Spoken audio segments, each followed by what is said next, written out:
मेरा नाम सविता है। उम्र 32 साल। मेरा रंग थोड़ा सांवला है, लेकिन मुझे लगता है कि यही रंग मुझे और भी आकर्षक बनाता है। मेरी काया सुडौल है और मैं अपने शरीर पर गर्व करती हूँ। मुझे मालिश करवाने और कराने का बहुत शौक है। अब तक मैंने कई लोगों से मालिश करवाई है, कभी सैलून में, कभी घर पर, कभी दोस्तों के ज़रिए। मैं हमेशा नए नए बहाने ढूंढती रहती हूँ ताकि कोई मेरे शरीर को छू सके, दबा सके, मालिश कर सके और मुझे वह सुकून मिल सके। यह कहानी उस गर्मी की है। गर्मी की छुट्टियां शुरू हो चुकी थीं और मैंने ठान लिया कि मैं तैराकी सीखूंगी। मेरे घर से ज़्यादा दूर नहीं एक बड़ा स्टेडियम है। वहाँ क्रिकेट, बैडमिंटन जैसे कई खेल होते हैं और वहीं एक बड़ा स्विमिंग पूल भी है। मुझे पता था कि वहाँ तैराकी की क्लासेस भी चलती हैं। मुझे तैराकी सीखने की असल ज़रूरत नहीं थी, लेकिन पूल का पानी, वहाँ का माहौल और सबसे ज़रूरी वहाँ के कोच और सदस्य, सब कुछ देखने की इच्छा थी। एक शाम 5 बजे मैं स्टेडियम की ओर निकली। मैंने सादा सफ़ेद टी शर्ट और जीन्स पहनी थी, लेकिन टी शर्ट जानबूझकर टाइट और गहरी नेक वाली चुनी थी। चलते वक्त रास्ते में लोग मेरी ओर बार बार देखते। मुझे यह अच्छा लगता है। मुझे पता है कि मेरा शरीर कितना आकर्षक है और मैं इसे दिखाने में कभी संकोच नहीं करती। स्टेडियम पहुंचते ही अंदर शांति थी। पूल के पास एक ऑफिस था। मैं वहां गई।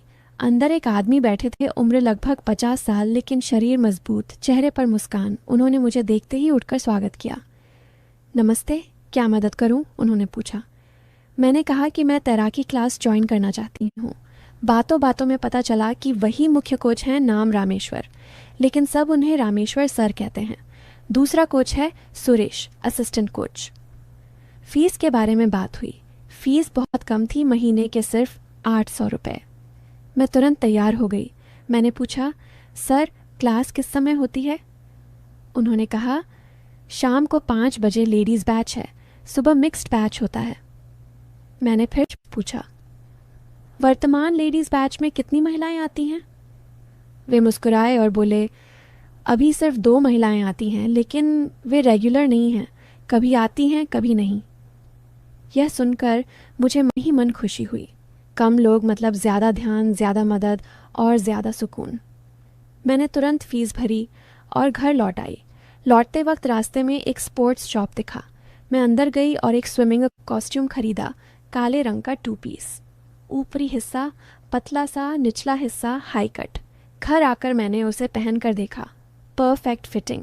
मुझे बहुत पसंद आया। अगले दिन शाम को मैं निर्धारित समय पर स्टेडियम पहुंची।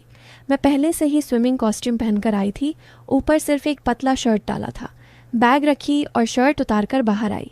अंदर सिर्फ 2 लोग बैठे थे, रामेश्वर सर और सुरेश। दोनों की उम्र 50 के आसपास।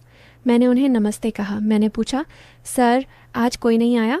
रामेश्वर सर मुस्कुराए और बोले, नहीं सविता, वे 2 महिलाएं तो रेगुलर आती ही नहीं, आज सिर्फ तुम हो, चलो चेंज करके आओ। मैं मुस्कुराई और बोली, सर मैं पहले से ही पहन कर आई हूँ। बैग रखकर मैं पूल के किनारे आई। जैसे ही मैं बाहर निकली, दोनों की नज़रें मेरे शरीर पर जम गईं। मेरा सांवला रंग, टाइट कॉस्ट्यूम, वे दोनों कुछ पल के लिए स्तब्ध से हो गए। रामेश्वर सर ने गला खंखार कर कहा, चलो पूल में आओ, पहले पैर चलाना सीखो। मैं पानी में उतरी। पानी ठंडा और सुहाना था। मैंने पैर चलाने की कोशिश की, लेकिन शरीर पानी पर तैर नहीं रहा था। मैंने बहुत कोशिश की, लेकिन हो नहीं पाया। रामेश्वर सर पानी में उतरे। उन्होंने मुझे पीछे से पकड़ा, एक हाथ पेट पर, दूसरा जांघ पर। ऐसे करो, पैर ऐसे घुमाओ, पिघम, वे बोले। उनका हाथ मेरे पेट पर से धीरे धीरे ऊपर सरका। मैंने कुछ नहीं कहा, बल्कि थोड़ा और झुक गई ताकि उनका हाथ अच्छे से लगे। सुरेश बाहर से देख रहा था। उसकी आंखों में एक अलग चमक थी। कई दिन ऐसे ही चलता रहा। रोज़ मैं आती और वे 2 महिलाएं कभी नहीं आती। मतलब हर बार सिर्फ मैं अकेली। रामेश्वर सर और सुरेश दोनों मिलकर मुझे सिखाते, लेकिन सिखाने से ज़्यादा उनके हाथ मेरे शरीर पर घूमते। कभी पेट पर, कभी जांघ पर, कभी छाती के पास हल्का स्पर्श। मैं कभी विरोध नहीं करती, बल्कि जानबूझकर ऐसी हरकतें करती कि उनका हाथ अच्छे से लगे। एक दिन मैं पूल में प्रैक्टिस कर रही थी। मैंने छलांग लगाई और पैर चला रही थी। रामेश्वर सर मुझे पकड़कर मदद कर रहे थे। उनका हाथ मेरी जांघ पर गया। मैं मुस्कुराई और कुछ नहीं बोली। सुरेश ने देखा और वह भी पानी में उतर आया। अब दोनों मिलकर मुझे सिखा रहे थे, एक पीछे से एक आगे से। मेरी छाती पानी में हिल रही थी और उनके हाथ उसे सहारा दे रहे थे। कुछ दिनों बाद मैं जानबूझकर चेंजिंग रूम में कपड़े बदलने लगी। पहले मैं बाहर ही बदलती थी, लेकिन अब रूम में जाती, दरवाज़ा थोड़ा खुला छोड़ती, धीरे धीरे कॉस्ट्यूम उतारती, छाती को बाहर निकालती, हाथ से सहलाती। मुझे पता था कि वे दोनों बाहर से देख रहे हैं। रूम की दीवार में एक छोटा सा छेद था, उसमें से वे आंखें लगाकर देखते। मुझे उनके सांसों की आवाज़ आती। एक दिन मैं बाथरूम गई, तब मैंने देखा कि वे दोनों चेंजिंग रूम की ओर आंखें गड़ाए खड़े हैं। मैं मुस्कुराई और चुपचाप वापस आ गई। उन्हें पता नहीं चला कि मैंने उन्हें देख लिया है।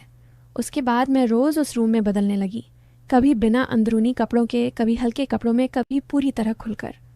एक दिन क्लास ख़त्म होने के बाद मैंने कहा कि मुझे थोड़ी चोट लगी है। रामेश्वर सर बोले, चलो ऑफिस में आओ, मैं तेल लगाकर मालिश कर दूंगा। मेरे मन में खुशी हुई। ऑफिस में गई। उन्होंने मुझे टेबल पर लेटने को कहा, तेल निकाला और मेरी पीठ पर लगाने लगे, धीरे धीरे हाथ नीचे सर के जांघों पर। फिर उन्होंने मुझे पलट दिया। अब मेरी छाती सामने थी। उन्होंने तेल लगाया और ज़ोर से दबाने लगे। मैंने नाटक किया, सर आप ये क्या कर रहे हैं, ये ठीक नहीं है, लेकिन मैंने शरीर आगे कर दिया। वे मुस्कुराए और बोले, ये तो मालिश है, आराम मिलेगा। फिर सुरेश भी अंदर आ गया। अब दोनों मिलकर मालिश करने लगे। मैंने उन्हें रोकने की कोशिश की, उन्हें समझाया कि ऐसा नहीं करना चाहिए, लेकिन अंदर से मुझे सुकून मिल रहा था। फिर भी मैंने सभ्य रहने का दिखावा किया और उन्हें रोका। मुझे उनका इरादा पहले से पता था, लेकिन अपना इरादा मैं उन्हें समझने नहीं देना चाहती थी।